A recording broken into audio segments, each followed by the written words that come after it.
My name is Mike Achera, and this is Thinking with Mike. It's a weekly podcast where I bring you interesting people and we talk about interesting things. And oh my goodness, I won't say oh my God, it's a sin. And today I have a super special, supernatural guest in a sense, Sister Pieta, who is a biomedical engineer. And she's kind of like a teaser. I call her Sister S.T.E.A.M, but she really is kind of like, even when I grew up, we had the flying nun, but you have the S.T.E.A.M nun. You epitomize STEAM education and the application of STEAM, and you have one of those 21st century jobs we keep hearing about, Sure. literally. And so thank you for coming here. You're welcome. Thanks for having me, Mike. Absolutely. And I'll timestamp this interview. As we speak, Captain Kirk is going into space. So my wife is in the other office and she had to keep the sound down and her excitement down. God bless her. Yeah.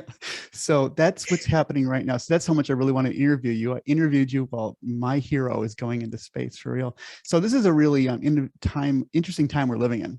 I mean, more interesting than we could even have imagined it to be.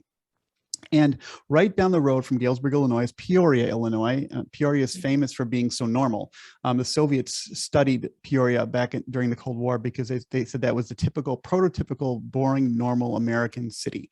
And advertisers have practiced their advertising in Peoria, and vaudeville said if it couldn't play in Peoria, it couldn't play anywhere else. So Peoria has been kind of like middle America, plain Jane America. And right down the road from us in Peoria, this new kind of futuristic thing was growing in the last 10 years called the Jump Center. And everyone kept saying, this is a really special thing. It's like one of the big deals, not only in Illinois, but maybe in America or the world. And it's a super high-tech training center to make healthcare prices go down, quality go up, doctors feel more comfortable about what they do. Could you explain to us, before we get into what you're all about, explain to us what the Jump Center is, please. So Jump Training Simulation and Education Center is a part of OSF Healthcare. It's actually a partnership between OSF and the University of Illinois and their College of Medicine, Peoria. So it's a partnering of those institutions to give us a place to educate and train our current mission partners and clinicians and our future ones. So all of the students that are studying to be doctors and nurses, and truly just give them world-class training right here at home, and hopefully to help keep future clinicians in Illinois. So it gives us a way to train them to simulate environments that are real world without actually interrupting patient care. So we don't want that, right? So it gives them a way to mimic what is happening right next door in our hospital, but do it in a safe environment. So it's kind of like a pilot going into a simulator. Right? Yes, it's actually exactly like that. So we are mimicking things that are either high frequency or low, sorry, I lost my word. There are high risk, but low frequency. So it's usually those two ends of spectrum. So, and it gives us a way, we actually have simulation in patient rooms. We have an OR, we have an ambulance bay.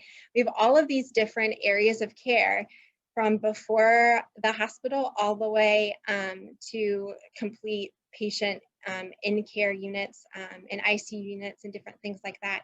But it gives us a place where we can use patients that are actors and actresses that are actually our mission partners that we paid to be here, or we use mannequins and procedure trainers to help teach them the skills. So some of them are individual skills, some of them are team dynamics skills and working together. Is the new nurse gonna say something to the surgeon if she needs to? Different things like that. So it gives us a way to test those skills to make sure that our mission partners are as competent and then they can be as compassionate to take care of each of our patients.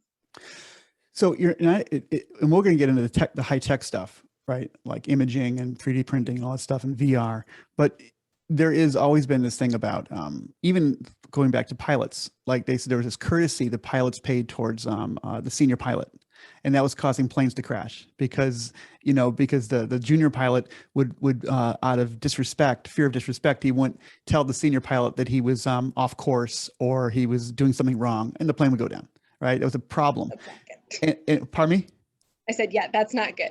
No, but I'm sure the same thing exists in the OR with especially a nurse and a doctor.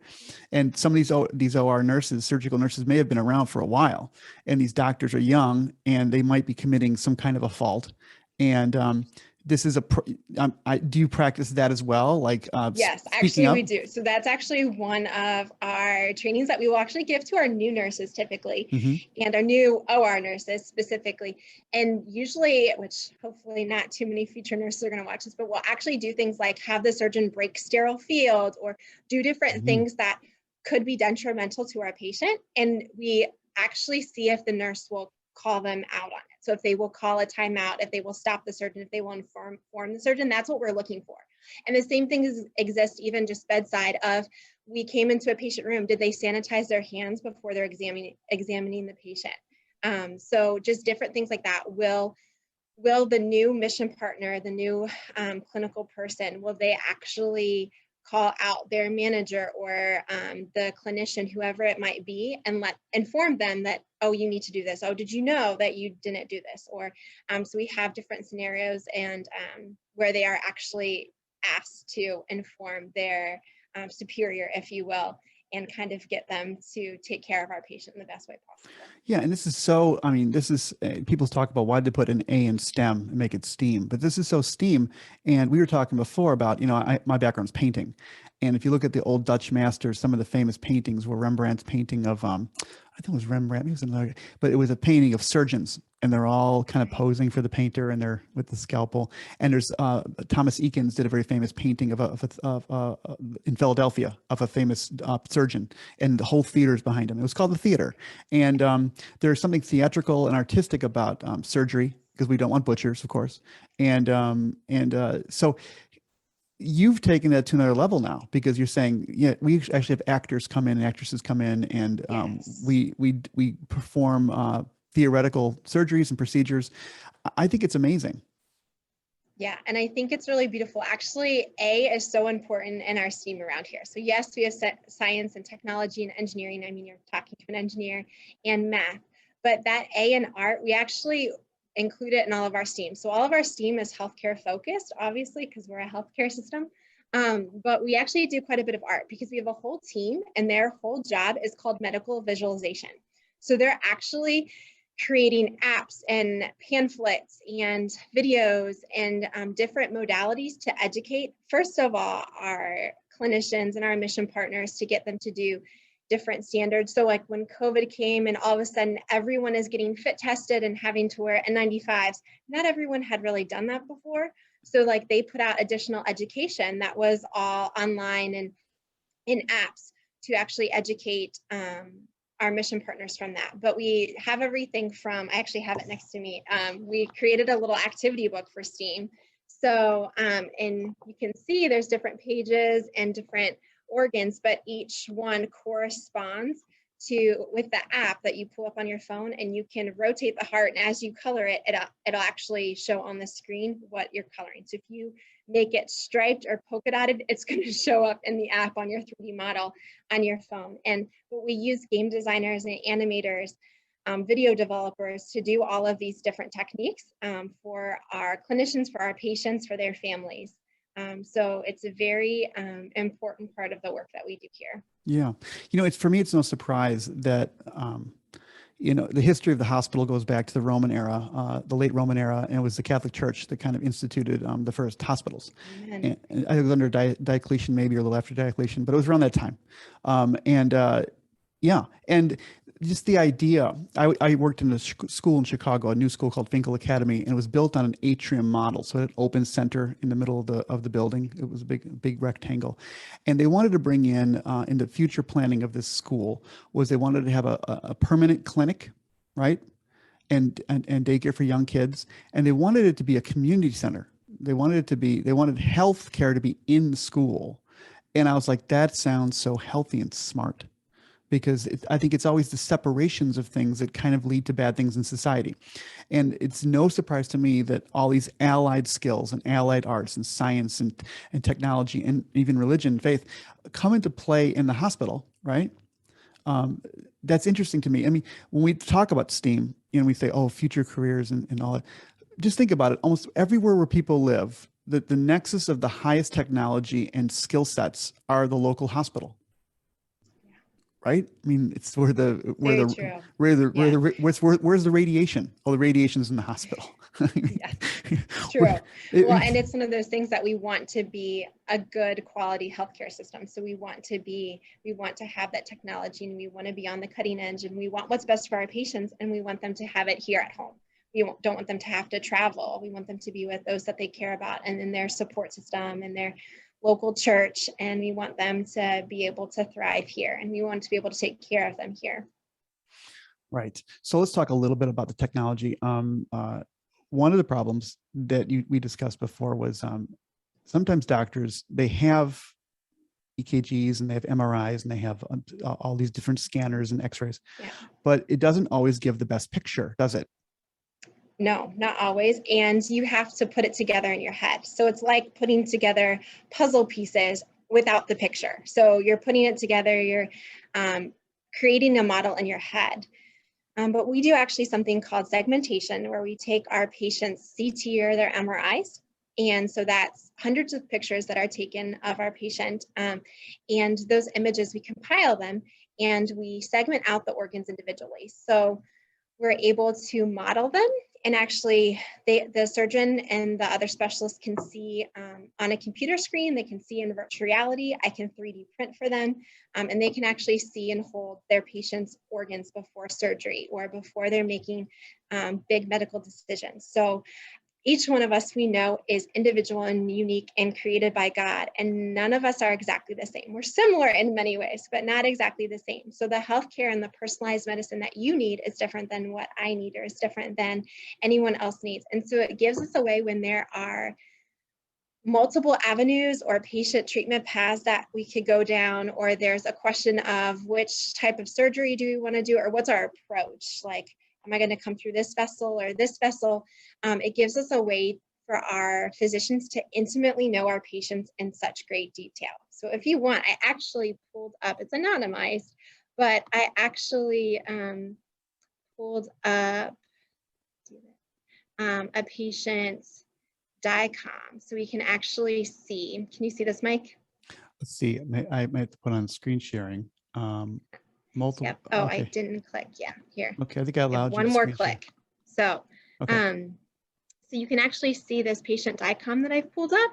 Wow. So you can see a cross section like cutting through there. This is the coronal view. So it's actually if you were to cut like this way on your patient, but you can actually see the 3D model that is rendered. So I can actually make this larger, and you can actually see the bones, the lungs, the heart. So I'm going to, that's a real person. This is a real patient, yes.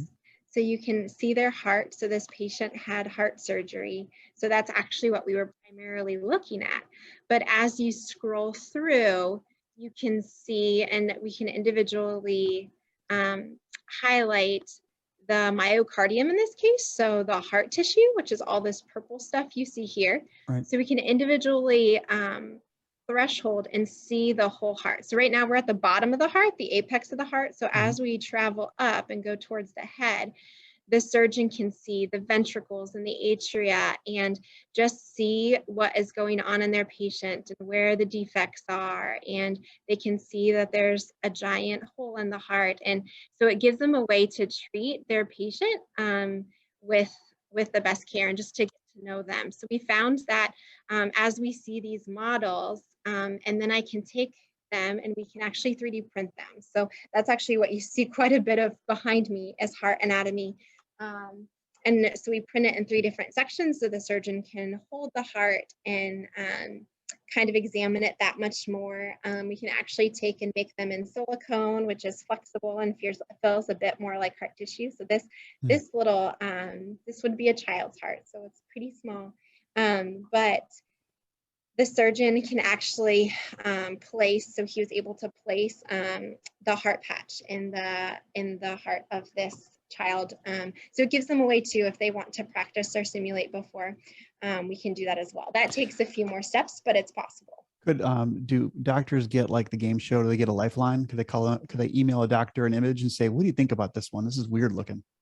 So they do, and actually we have a really neat program. It's a segmentation service that we do across the country. So it's offered because we've had some very generous donors that have made the work that we do here possible, because none of it is standard of care. So it's typical that you get these pictures taken and that the surgeon and the radiologist look at them, but it's not standard that they're all made into 3D models, that I can put our surgeon in virtual reality goggles and that they can see the inner workings of your heart, or if you have cancer in your abdomen, that they can go through and look at your organs and cut through at any angle with a cut plane that will actually show them the tissues in those areas.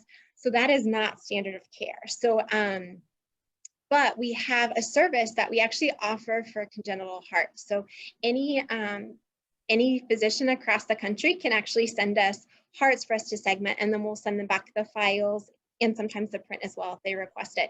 So we've had a lot of actually world-renowned institutions reach out to us for a second opinion and to ask us to do these services. And a lot of times what happens is once we segment a heart, we usually have to do 2 or 3 for them, but after about 2 or 3, the doctors like insist on it. So then we help them build their own program. So they take the work that we do here and then they train their own mission partners, their own employees. That's funny. The lights turned off. They turn their own. The lights are automatic. So, and I usually move around quite a bit in lab. So, so we actually have this service that we offer to hospitals across the nation. So they just contact us and we will segment those hearts for them for free. So a lot of them will use it as a consultative service and kind of a second opinion. But as I was mentioning, a lot of them, when we send them and help with a patient case, sometimes they'll send us another 1 or 2, but after that first 1 to 3 patients, they're normally actually setting up their own program to either look at models in virtual reality or to 3D print them. So they're training their own mission partners, their own employees to take care of their patients in this way as well. So, right. Well, we're not going to talk about business today because there's a business end of your whole operation. But I do want to mention, I would think if I was an insurance company and my underwriters were looking at what you're doing, they'd almost insist on this. This is the future, right? Because I think mortality would go down if doctors had this kind of, global so it's view actually very true. And we only look at the most complex cases. So it's only by, at this point, it's not standard of care. So it's only by surgeon or specialist request. So I have my cardiologist reaching out, our neurologists, our orthopedics, and actually most, our highest volume is actually in oncology. So oncology and cardiology are where we see our most requests for this additional viewing format. But actually in those cases, we just published with American College of Surgeons this month. But because the cases are so complex and because there's a couple possibilities of the way that they could proceed, actually for the better after they view in this manner, actually about 50% of the surgical cases change in some way. So they're able to cut down on surgical time. They're able to save more of an organ. So I've actually had quite a few tumor resections that they were able to save more healthy tissue because of it, and to preserve better blood flow and different things like that. So it's actually very beautiful, especially when it comes to blood flow, for them to be able to see in virtual reality. So, and it just helps them know their patients that intimately. So it's very beautiful. It is I like to use the word beautiful because it's a beautiful thing. And speaking of that, you guys give most of your care is, did you say it's oncology in children and heart and orthopedics? What are the things you guys mostly work on there? So the most is, so in children, it's cardiology. So congenital heart defects. So children that are born with heart defects. A lot of times, sometimes they only have 1 surgery, but a lot of times they have multiple surgeries. So usually they'll come back to us before each surgery and they'll get the images and then we'll segment the heart from there.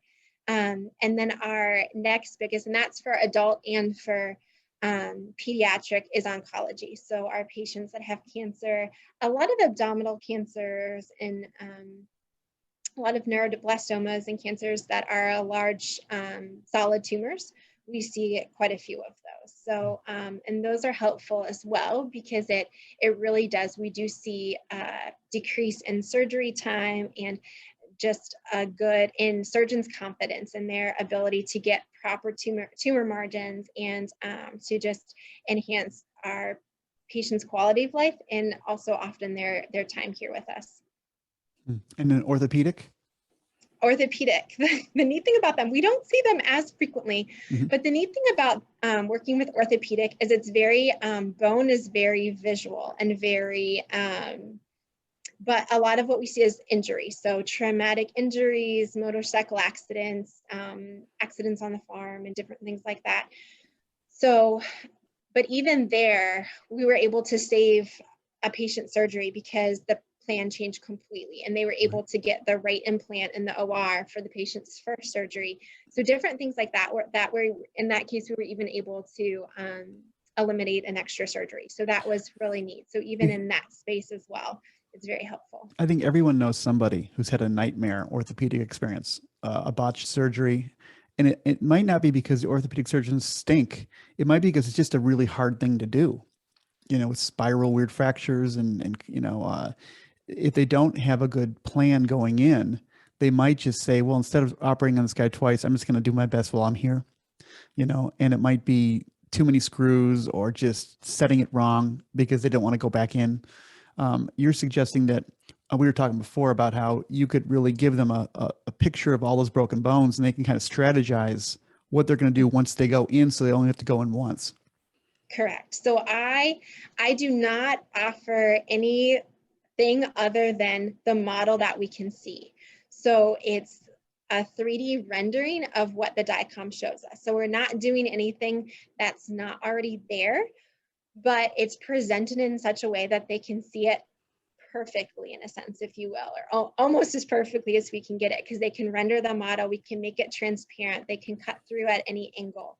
So it's actually just a very, very beautiful way to show the truth, like whatever the truth is. So, right, but we go back to the metaphor of aviation, right? And there's so many things that can happen to an airplane. The engine falls off, and I know a pilot. He says when he does his training, it's almost all engine falling off when I'm taking off. Like it's that low frequency, the catastrophic events, right? And there's classic things you do as a pilot, right? But with medicine, got your checklist. Yeah, with medicine, it's a little more complicated than flying an airplane, right? But you would think with AI coming online, there would be a historical pedigree of all the different strategies that have been applied in the past that the computer knows about, right? There could be the Takahashi method or the Herbert method, right? Where a similar kind of aneurysm was addressed, and it was done this way, that way, but it could have been very similar. It seems like AI might come into play in this arena, or am I misguided here? Oh, it very much already is, actually, and will come more and more in the future. So we're looking at AI from everything from radiology, and from looking at scans, to listening to heart sounds and lung sounds, and being able to check fluid in your ear, or looking at an ultrasound. So all of these things either are at play in the health system, or we're working on them and piloting them, or working with companies that are doing that as well. So it's very much a new and upcoming space. I often do have students that come up to me, and they're like, sister, they're in medical school and they want to be a radiologist or whatever the case. They're like, am I going to get replaced by a computer? And I'm like, no, we still need the doctors to do the checks. So we still need, but it gives them a way to diagnose. It actually eliminates some of the paperwork, because it will suggest diagnosis for them, and then they can just pick accordingly as it's appropriate. Right. So it's a way to get another pair of eyes on the situation, if you will, to get that second opinion, to give our patients the best care. And it just increases their knowledge, right? So humans, we have a limited capacity. Only God is infinite. So, but a computer tends to have quite a bit more information than we do. Well, so it gives them a way to survey that breadth of knowledge. You think about Star Trek, right? And Bones McCoy, would have his scanner, right?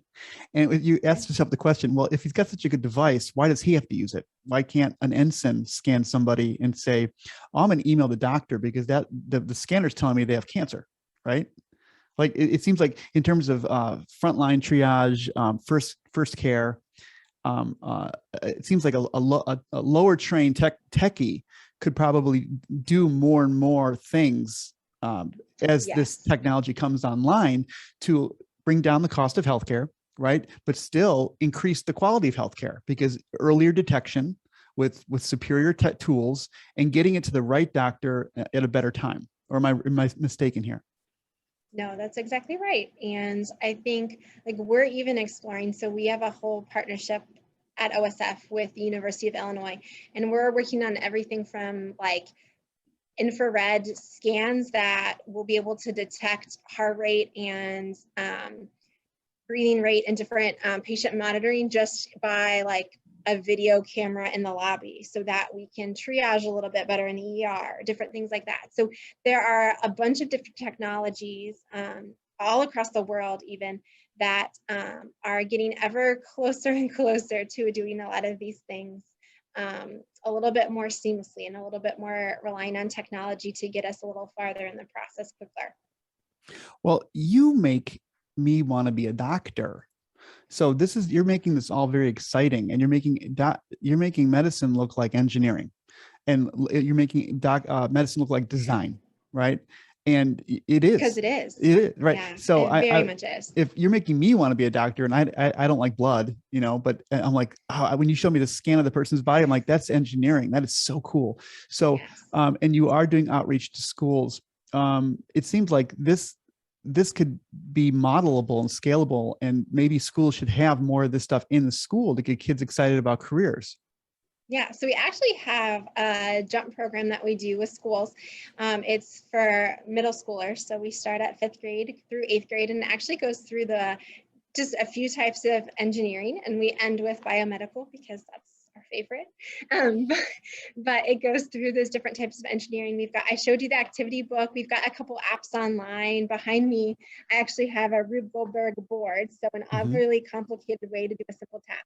But each piece on the board represents a part of the body system. So that's the heart. This little pinwheel here is respiratory, digestive tract, neuro, immune system, renal system. There's a little robot down here, and that's muscle and skeletal. But we have an app that goes through and teaches about the different parts of the body in each system, and has interactive games and fun videos to watch. So we have these resources. We offer in-person classes, so you can come for about a half a day, either as a middle schooler or a high schooler, and we have college programs as well.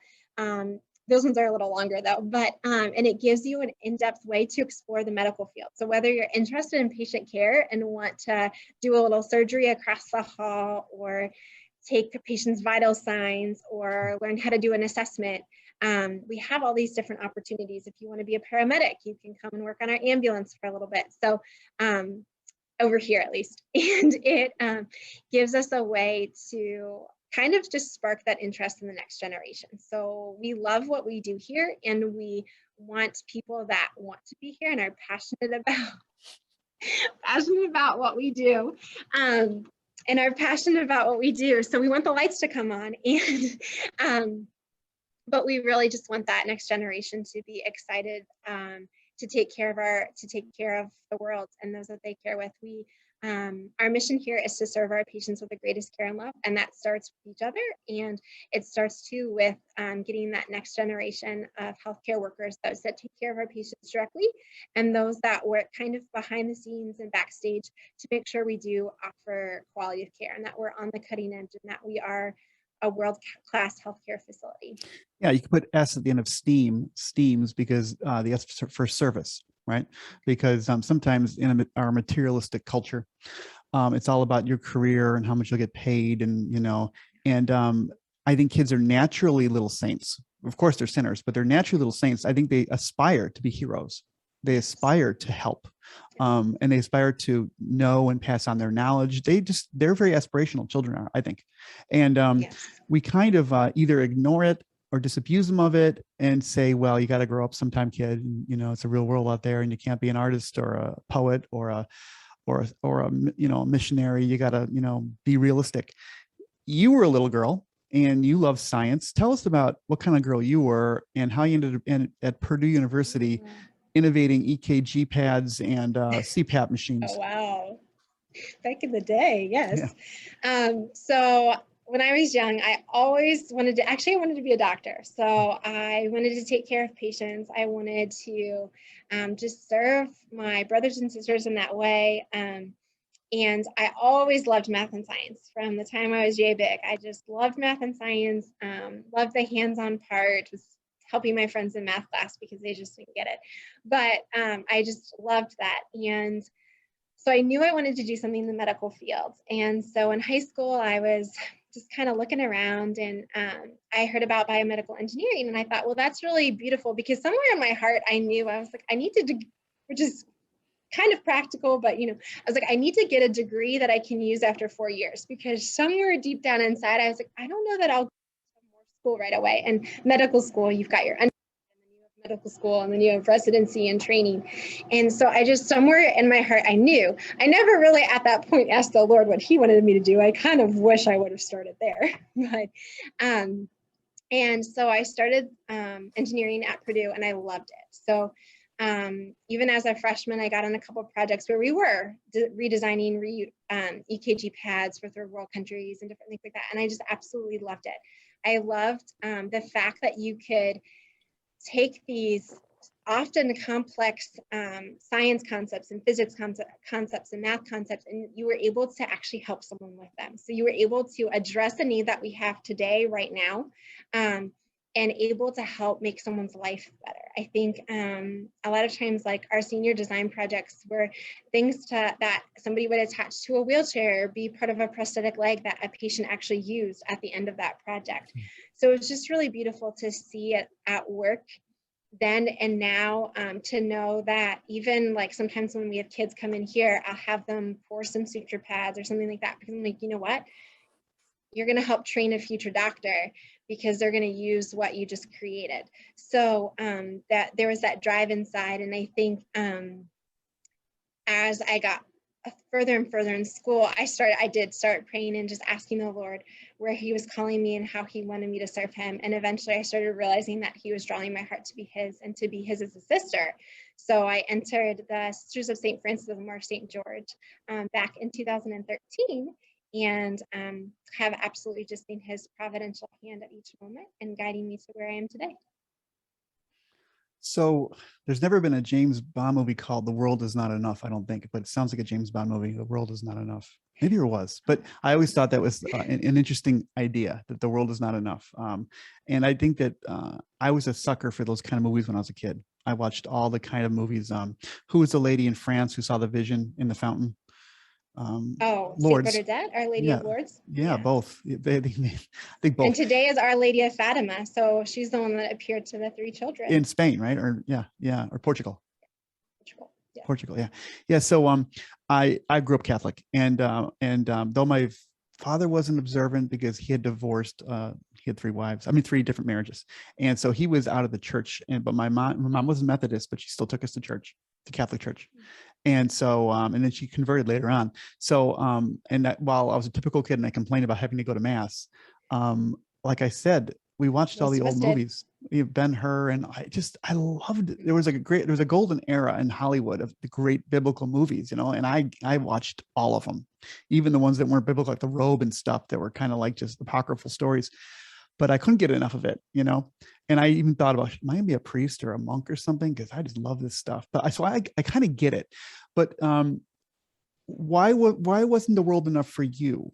You were going to go out and help people with your biomedical degree. You owed $60,000 when you left Purdue. That's not a lot of money if you're going to go into the biomedical field. You could have paid it off, dear.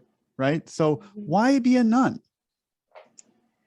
Because that's what he was asking of me and still is. And that is, you're right, the world is not enough. And it doesn't answer that like yearning that you have in your heart for something more, because we're made for him, and he is infinite and he is all loving.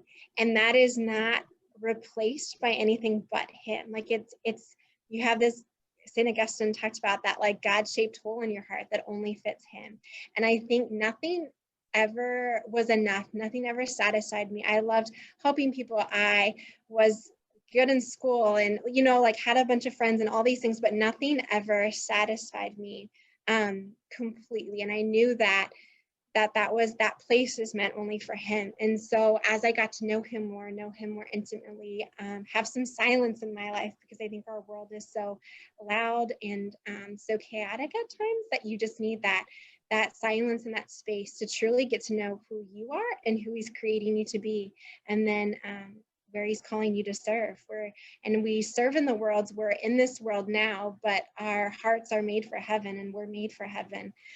So we're not really going to be satisfied, and you're going to have kind of that restlessness until we reach heaven. I love that idea that we're built for heaven. It makes it sound like, you know, we're like these F-16 fighter aircraft, these high tech things, but we're using them to go to the grocery store. You know what I mean? Yeah. but we're actually like a really truck down the yeah. But like truck down the road. Don't even fly. We're taxiing around in these high tech, you know, crazy, you know, and highly engineered things that were built for heaven. We're built for, or even materialistically, maybe we were built to migrate into the stars. You know, but we're very sophisticated creatures, and you're saying supernatural too, or spiritual creatures. And I tend to agree with you there. I was going to ask you a question about that. Yeah, so a lot of people would look at you and say you're completely surrounded by the 21st century, and you're doing the most 21st century thing you could imagine, right? But you look like you come from the Middle Ages. So and you've explained this why you feel like you have this heart, this God-shaped hole in your heart, and I understand that. But why the Catholic Church? Why a nun? Why not just, you know, be a Buddhist or just meditate? Why do what you're doing? I think everyone in the world wants truth and love. I think all of us like want to know more, and we want to understand. And I think deep down, all of us want to be accepted. We need community. We need each other. I mean, yes, we need our alone time and different things like that, but we need truth and we need love. And I think every religion in the world has some element of truth in them. Even the like satanic worshipers, they know Satan is real and they're right. That might be about the only thing that they do that is right. But every element of religion has truth in it. And I believe after looking and learning all these different things, that the Catholic Church has the most truth in it. And I think when you have that basis of truth, you have a better ability to understand and to receive love and to give love. So it's that support structure that allows that channel, that conduit, that bridge, that whatever that allows love to be given to the world. So yeah, I think it makes sense. I have lots of friends, especially since I've been doing this podcast. I talk to people all over the world. Most of them are in education, or even the CEOs of big companies, but they tend to have a calling. They want to, like Conrad Wolfram. I don't know if he's spiritual or not, but he wants to reform mathematical education. And I don't think he wants to do it for money. I think he knows there's a problem. He wants to fix it. Right. So all these people are called to make the world better. They're doing it not for money. Yeah. So this natural law. People are just driven to be what they're created to be. Right. When I tell people, you know, why I'm a Catholic, there's something irrational about it too. I love my church. You know, if you love something, it's hard to explain it because you love it. Right. And that's just one of those ephemeral things. But there is something in Catholic teaching about you should be able to approach God through reason. There's not implicit in it a divorce, like there's a binary thing. Either you believe and you leave science, or you go to science and you throw away belief. And I know many people who say that that's an absolute fact, right? How do you address that? Absolute not. That is not true. Faith and reason totally go together. They both lead to each other. So they are not exclusive. They totally connect and relate, and they relate to each other. So as you reason more, understand more, as you discover more, innovate more, it leads you to our Creator and to knowing more about creation. And and vice versa, as you get to know our Lord more. And you mentioned wanting to be able to explain things, and you can't always explain what you love. And that's partly because each of us and everything that has a large capacity has some mystery to it. So each of us is a mystery. So we're partially revealed and partially concealed. And that is very true of our Lord. He is partially revealed and partially concealed. And that's part of that journey of each of us in this life, is to learn more and to find out more and to allow him to reveal more of himself to us. That will be expanded now here on earth, but even more in heaven. And so it's just that journey. And I think faith and reason go so beautifully together, because they help each other to grow. So as you think and press and expand, ideally you should be coming deeper and deeper into the faith. And a lot of people always ask those questions about, well, what does the church say on this? Or what's the church's stance on this? Or, and it's one of those things that it's like, as long as God is involved and a part of the process, it's possible. So we can understand things more through science and prove them with engineering and physics and other things. But as long as you are acknowledging that our Creator was a part of it, anything's possible. It's interesting. And I think that there's a preoccupation in a good, in a bad way with happiness. And a lot of progressive educators, and I understand why they say this, that the goal of education should be to help a child specialize towards their passion so they can become a happy person, right? But again, happiness only goes, I guess happiness can be a deep thing. Happiness can be fleeting. Yeah. Right? It's can very be deep, but it also can be fleeting. So right. happiness is a beautiful thing, but we want it to lead to passion and joy and something that's deeper, something that gets you through the hard times. That I always, whenever I have a young student who's like, yeah, I want to go to medical school, I'm like, okay, remember why. So that when you're studying for those exams, when you've been up all night, when whatever the case may be, when it gets hard, because life gets hard, it's part of it, that there's a deeper passion and joy and drive within you that helps you be happy and remember those happy moments. But I don't always think happiness is a good, should be our end goal, right? In some ways, at least in my mind, it's more of that joy. Like happiness can be passing and fleeting, and I can be happy that someone gave me a chocolate bar or whatever the case may be. But a lot of times what people are looking for, I think, is like true joy. Yeah, I would say it's children progressively go into hierarchies of long-term games, long-term missions, right? Until they matriculate into the game of life, into the longest term game, which is going to heaven, maybe, right? That's the long game, right? But when we're involved in mission, it might be 90% drudgery and misery and boring repetition. Like classical music, for instance, a lot of it is just, my son upstairs, he's playing cello and he's stamping the floor and he's trying to get through Dvorak or whatever. But he's working towards that recital, working towards that recording, right? But the joy of the recital isn't the whole reason why he's doing it, because it's totally fleeting. It's, it's 1 hour of his life after all that.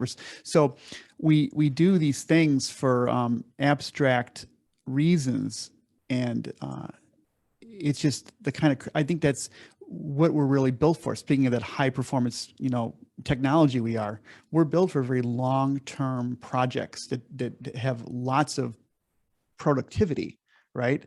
But it's not for short-term happiness, I don't think. What do you think?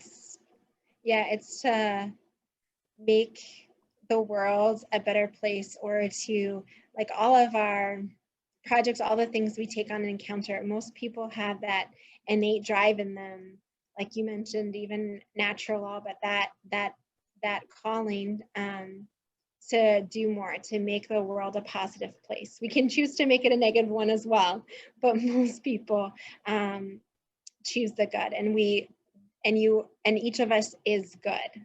We can choose the bad, but each of us has that in them, that we are good and that we want the best for each other. Right. We want to see the good for each other.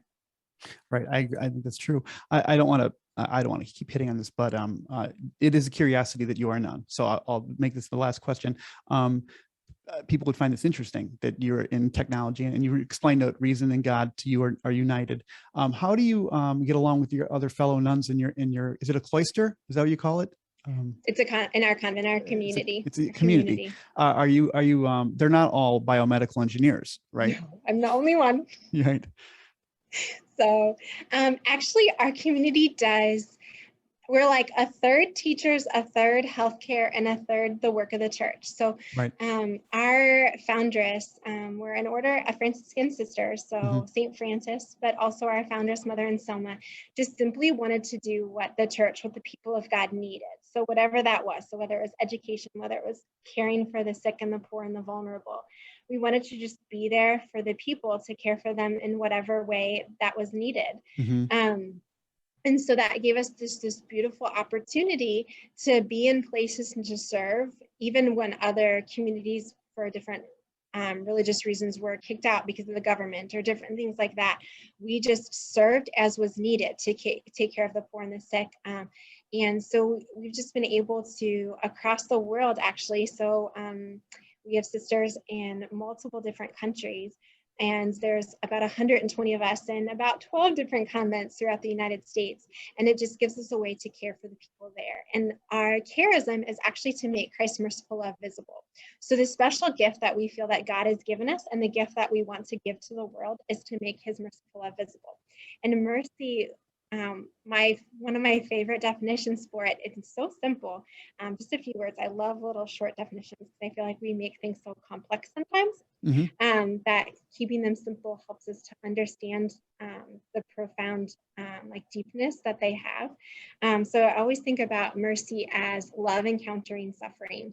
And so it is that love just reaching every part of the world and every part of our humanity. So the good, the bad, the hard, the ugly, everything in between, it reaches out to that. So it helps us to know each other so much more and to be able to reach each other and to be able to love each other, to know each other as each human, each one of us as unique and different, but yet as totally loved and totally accepted and totally wanting the good for the other and the other to go to heaven. So yes, we all have different apostolates. We all serve in different ways. Currently, I'm the only engineer, especially the only biomedical engineer. Yeah, I'm the only engineer. And we have an engineering technician. So I'm not quite, so there's one other, but it's just how the Lord uses all of our gifts and talents to help make the world a better place. Thank you for sharing that. That's amazing. I grew up, a little bit about me. I grew up in Hillside, Illinois, and my father was, I've repeated this story before on the show, but he came out of World War II, was a carpenter, didn't know exactly what he wanted to do. And he hung out with some of the Taylor Street Boys, which were the lieutenants of Al Capone. They were gangsters, right? Italian American. And he was a good carpenter. Like my grandfather was a good carpenter, his dad too. And he said to Sam Giancana, who was a high lieutenant, if not the godfather at the time, he said, "Could I drive you around? Meaning, could I be part of your crew?" And the guy said, I won't use colorful language here. He said, you can imagine what he said. He said, what are you, an idiot? Do you see my toolbox? You know, we don't have toolboxes. Why don't you go build yourself one of those nursing homes? That's the future. This is the 1950s. So my dad built in our backyard a 75-bed nursing home. So when we use the term in my house, the home, that was the Oak Ridge Convalescent Home. My grandmother was there. All of the aunts and uncles and grandparents of the mafia were there. All the neighborhood people put there. So it was all these old people. And as a kid, I didn't like going there because it smelled kind of like urine, like an old people's home. And there was a lot of people saying, screaming weird things because they're infirm, right? Yeah, so children naturally, I don't think, are attracted to the sick and the dying and the people who have lost their marbles, right? But there were people there who really cared, and my parents really tried to make it seem like a home, and there were nuns there. I mean, there were priests there, there were doctors there, nurses. And I'm so glad I had that experience to see people serving, because even as an immature child that didn't like it, I got to go there a lot. And to let them touch you, these old people, they just wanted to touch you. They wanted to put their hand on your head, and they'd cry to see a child. And now as an adult, I know that disconnecting people from each other is a really bad thing, that old people should be around young people, that we should not be separating people out. So that's kind of my background. And it still haunts me, that this idea that I'm very moved by people who serve, because I think it's real and it's good, you know, whether you believe in God or not, it's just a good thing. You got to do it. Yes. Well, thank you so much. My time is up. I got to find out if Captain Kirk made it back. I hope he did. You'll have to let me know. Yeah. So if people want to find out more about what you're doing at the Jump Center and get some access to some of your STEAM materials, how do they find out? So we have a website, so you can just go on jumpsimulation.org. We have an events page that has what we offer for STEAM for students, but also what we offer for our clinicians and our mission partners as well. So it gives us a way to train and get everyone a little excited and a little bit more. So those events that we have for our internal mission partners, but also that we offer for others as well. So if you wanted to come and train with us for a day, learn some medical skills, it gives a way to make that happen. Right. And if people from around the world who might listen to this and say, I want to have that kind of access in my country, do you guys do outreach to other people, other countries? So we do. So we actually will work with this. We work as a simulation center. So if you're working to start your own simulation center, even if you just want to start some STEAM at your school, we have the school program that I mentioned and in-person field trips and different things like that. But we actually are working to develop, and we already have a whole virtual reality curriculum that we have on STEAM Health Career. So that's available. So that we actually just produced this summer. So we have that. We have a whole lot of apps. And actually kind of one of the neat things that I hadn't mentioned at all is actually we do kits here as well. So we actually send out STEAM kits. So you can make a little left ventricular assist device, or you can dissect a shark or some sheep organs. So it's a way to do something that's hands-on, that's totally fun. It takes a couple hours. So I have a lot of kids that are doing it on a Saturday afternoon or different things like that. So it's a lot of fun and just a way to explore a bit more and to kind of just spark that curiosity. Like we're not a school itself, but we want to kind of spark that next generation. So all of those things are available on our website. You can contact us directly too if you have any questions or anything like that. And hopefully we'll see you here. Yeah, well, we'll be seeing more of you since we're right down the road. So we'll be seeing you definitely. Sister, thank you so much for being on my show. Thank you, Mike. And maybe we'll do this again sometime soon. You have a new program you want to roll out and tell us about it, okay? Sounds good. Okay, so thank you. Thank you, Mike. God bless. You too.